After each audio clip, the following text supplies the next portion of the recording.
hang on first. Question 20, already all okay already. Then we move on to question 21.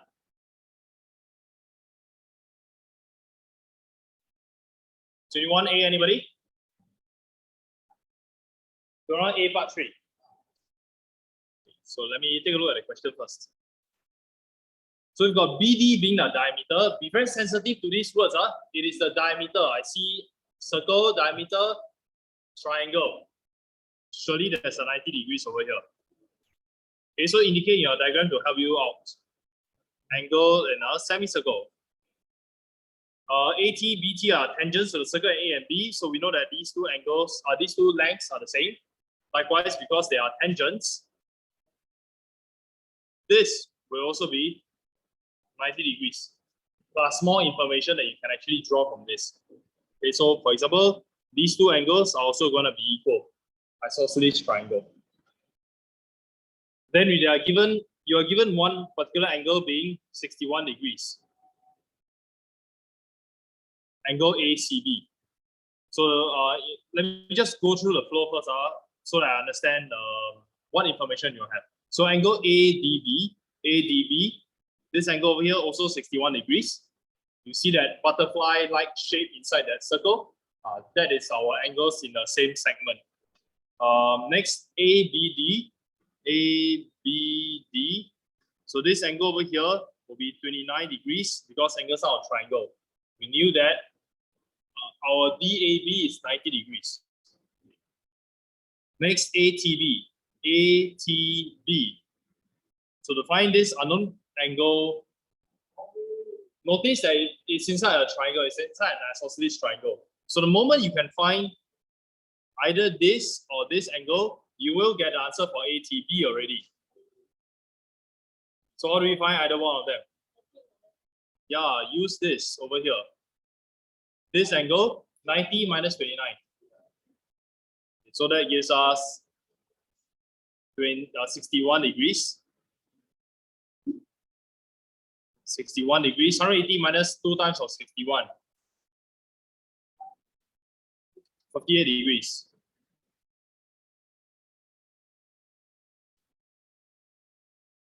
Okay, so part A done. Part B, anybody needs help for part B? No need. Then we move on to 22. 22A, anybody? B, C, D. Oh, okay. All right, then 23, I told you didn't need to do. 24A. Emmanuel, do you need help? 24A? Okay, so here we have a pin that is composed of a right conical head. So it's a cone, a cylindrical body, hemispherical bottom. What kind of pin this is? The diameter of the three parts, 3 cm. So radius 1.5. The height is of the cone 2 cm, total height 9.5 cm. Find the volume. Okay, so there are 3 parts to it.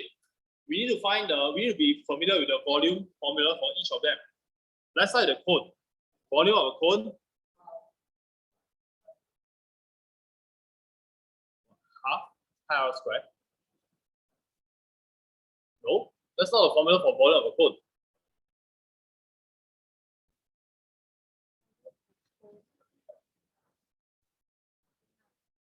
No, I know it.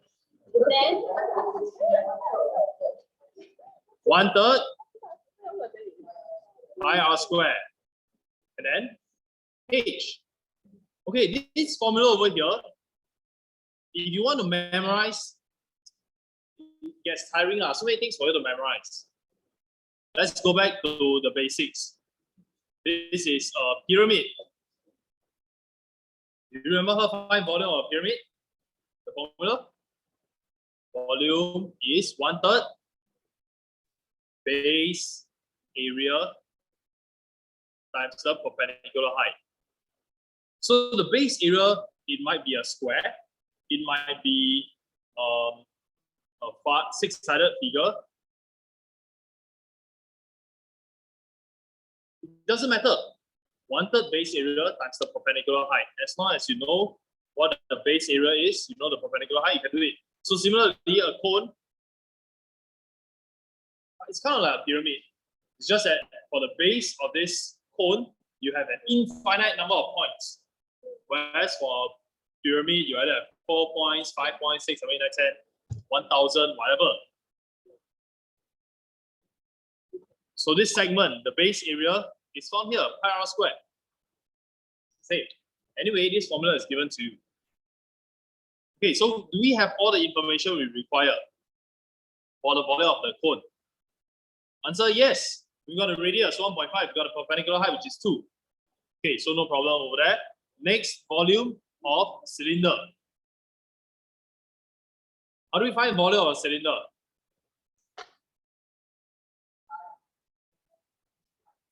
Okay, that is actually the same formula as volume of a prism. Prism. So prisms, they have a uniform cross-sectional area. Typically, our prisms look something like this. Right, this is one classic example. Then we've got, you know, our textbook is also a prism. Every single page has the same cross-sectional area, isn't it? Yeah, then once if you want the area, you just get an area of that one page times the thickness. That's how we get a formula for volume of a cuboid in primary school. So similarly, this triangular prism, if you make it stand, on its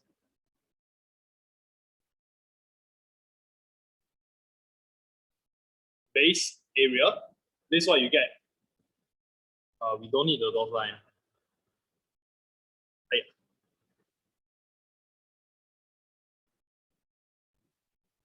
Okay, so you just imagine this triangular prism standing on its cross-sectional area as a book with many, many pages, many triangular pages. If you want a volume, you just take the area of one triangular page, you multiply by the thickness. That's how you get a volume. Similarly over here, for the cylinder, imagine it is a cylindrical book made up of many circles as the pages. To get a volume, you just need to take the area of one page times the thickness. So in this case, our volume will be pi r squared, which we have the radius, times the perpendicular height. Let's call it H2. Because over here we also have a H1. Okay, the first one, H1, we know is 2 cm. The next one over there, cylinder pi r squared H2. Do you know the height for this portion? At the moment, do you know it yet? Don't have. Oh no, they don't say. They only told us from the base of the hemisphere to the top of the cylinder is 9.5. So final one, volume hemisphere. Half of the volume of a sphere. Volume of a sphere is given to you. Do you remember? Volume of a sphere. Is it the one that has a 4 or 4/3? Is it the 4 or 4/3 one? The 4/3 one. 4/3 pi r cube. Okay. This radius 3 cm, 1.5 cm, we know it already. So can you tell me what is this distance? Is this red arrow over here at the bottom? That is the height of that hemisphere. Is it also the radius? Yes, it is. That is 1.5. So now we also have the height of the cylinder to be 9.5 minus 1.5, which is 8 cm. So with all the information, we can find the volume. Emmanuel, have you found your mistake?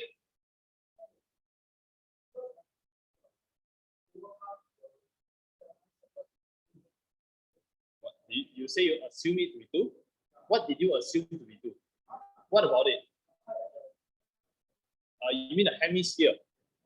The height of the hemisphere to be, you assume it to be 2, is it? Then what do you substitute the information into? What did you do with the assumed height of 2 cm? What do you do with this information? What do you do with that 2? What did you do with the 2? What formula? 1/3 pi r square height. What formula is this? Huh? Formula of cone, huh? Did you say formula of cone? No, you did. That's not cone, right? Okay, so make sure you know what you're applying. Huh? For the hemisphere, we didn't need any height. The radius is enough already. Okay. Now, part B, anybody needs help? No, then part C? Part B, part C, no need. Okay, 25, I didn't need you to do. 26, anybody needs help? Yes. A or B? A, okay. So boat consists of a cylindrical pin, regular hexagonal head. So regular tells me that all the sides have the same length, all the interior angles are the same. We also can apply angle sum equals to n minus 2 times 180 degrees if needed. Find the total surface area of the boat.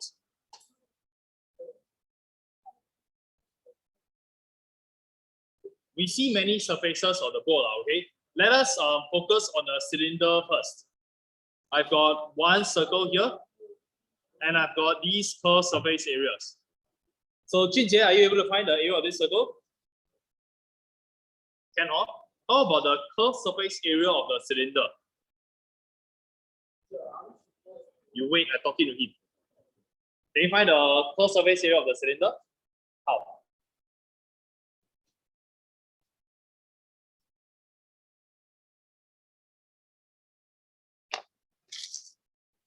To find the curved surface area of the cylinder. You let it see, that means you don't know. 2 pi r. 2 pi RH. Okay, why is it like that?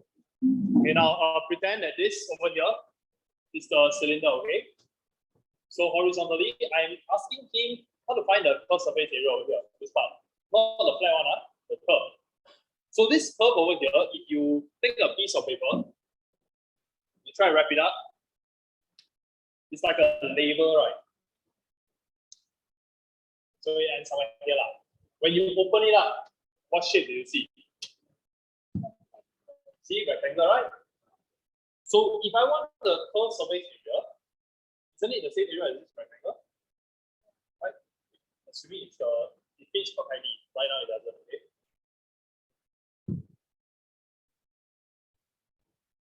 Here we got a 1.5 meter bottle. You try it, right? Just to see only. If you can wrap, then it will work. Wow.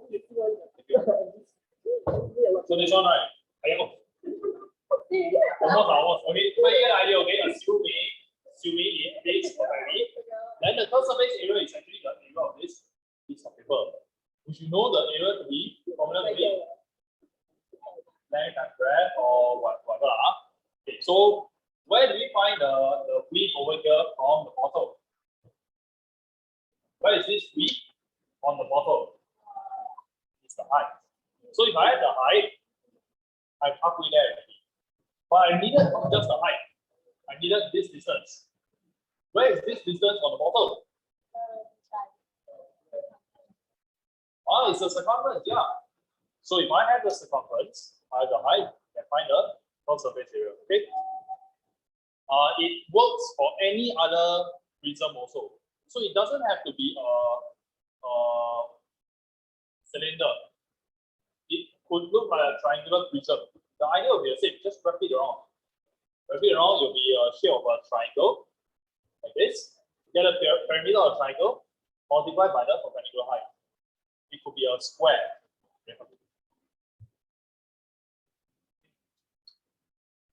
Trapezium. If the cross section is a trapezium, get the perimeter of trapezium times the perpendicular height. That's all that there is. Thank you.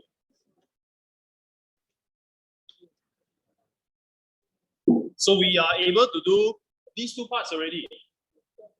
Now, let's move on to the next one. How about this area over here, this flat area,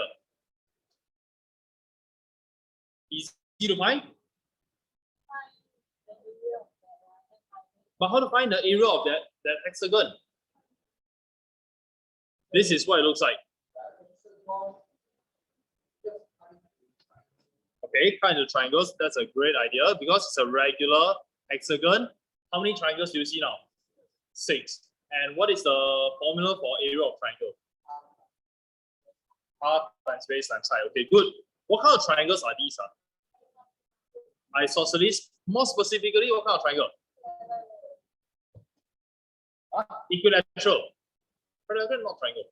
Equilateral, because every one of them are the same, right?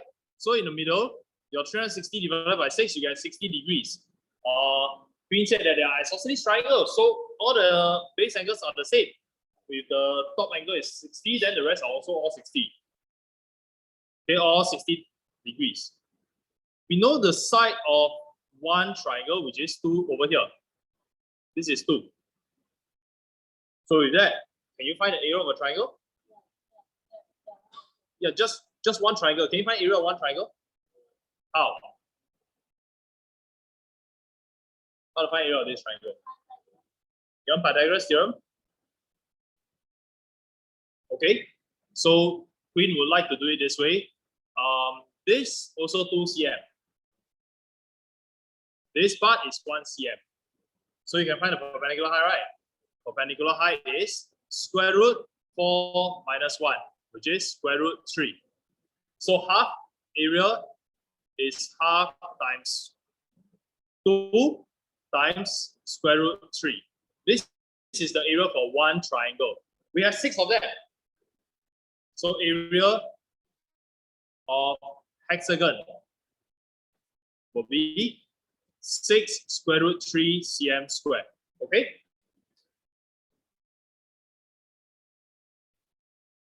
But then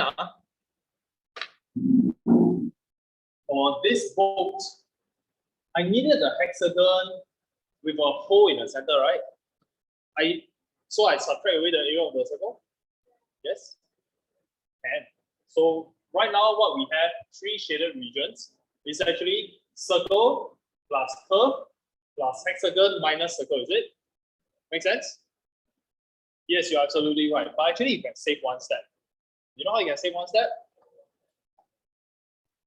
Think about it. This circle, you find out the value. Then after that, you add it to the hexagon. And then you minus away the circle again. Yeah, don't need. This circle, right? You take your finger, you just push the circle down. Oh, you cover up the gap. You can just visualize that. Push the circle, just imagine you can the superpower. Push the circle down, then now it becomes a flat hexagon. So instead of find area of the circle, then you after that add the hexagon minus the area of the circle, you might as well just find area of the hexagon, which we found to be 6 square root 3. Okay, so this 3 red shaded region is just 6 square root 3 plus the curved surface of this cylinder so far. Everything okay so far? But we are not done yet, right? We still have more surface areas. How about the back of the boat? The back is another hexagon, isn't it? It's another 6 and square root 3. And then we still have all these rectangular sides. You know, the side of one area over here, this rectangle. Very simple one, 1 times 2. 2, 4, 6, 8, 10, 12. And everything else. So that was the area of the boat. It's okay. How about the volume? Anybody needs help? Volume? Volume should be the easy one already. Okay, question 27. Part A, anybody? 27 part A? 27 part B? No? Okay, so part C. Then let me read the question first.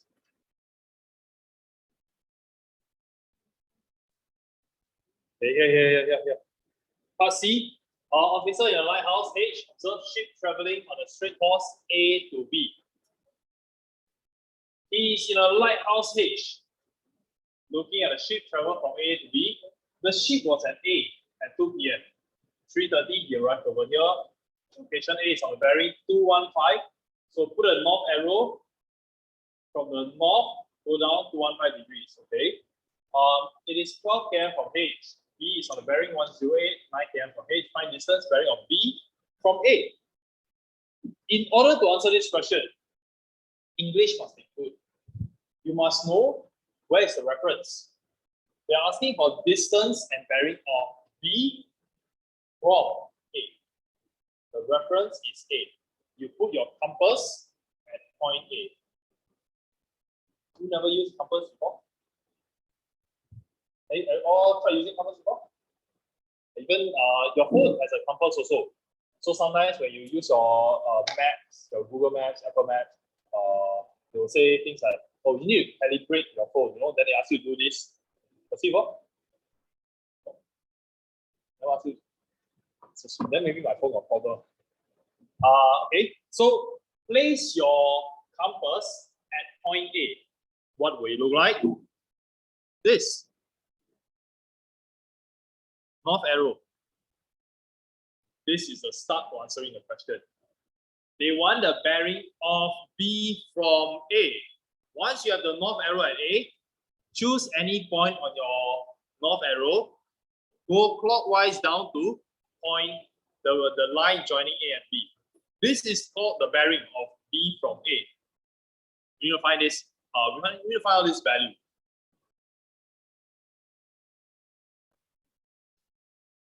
But that's not what you need, right? You need part C or okay, never mind. So bearing, distance and bearing. Can you give me the value? B from A. What is the distance here? 0.9, what? 16.9. 74 kilometers, right? Wait. 0.75. My hearing already got problem. Yeah. The next one. How about the bearing? What was the bearing in part A?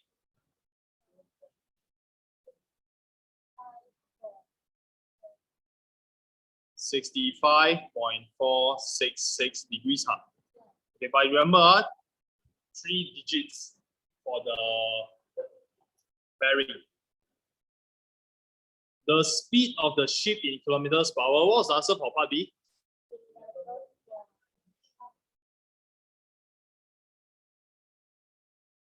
(316). Yeah, okay. The time that the ship is closest to the lighthouse. Do you know where it is closest to the lighthouse? Straight line, also straight line. Yeah, shortest distance where? H.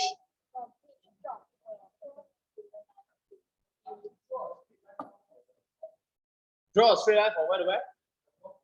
From the north arrow. You mean from point H, is it? From point H to which point? Straight down. So okay, I want you all to look. Draw straight down. From H, straight down. Is this the shortest distance?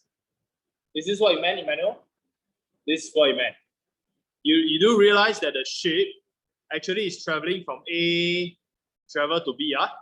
So along that black color arrow, what is the shortest distance? Is the green color line really the shortest?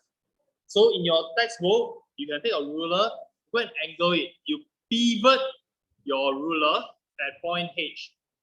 Touch the black color line. Where is the shortest distance?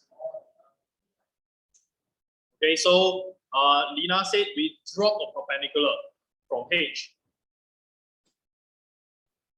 Drop a perpendicular from H down to your black color line. That is going to be the shortest distance.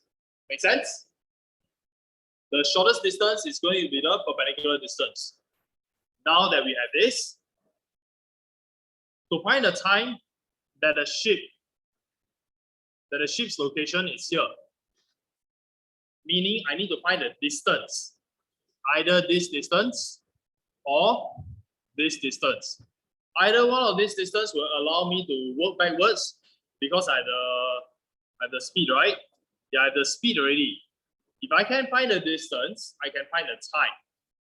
So now my problem is changed to become find distance. Find area of what? Area of triangle and then?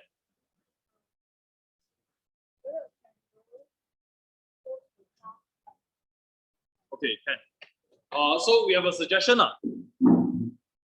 In Sec 2, you actually did many of such similar questions. To find the shortest distance over here, you use area of triangle. Half times base, which we know, times the perpendicular height. This area is supposed to be the same as what you could have already found from this diagram, which probably you can use half AB sine C. So find out this angle over here, not difficult. So half AB sine C, you get the area already. Equate it to half times 16.975 times the unknown.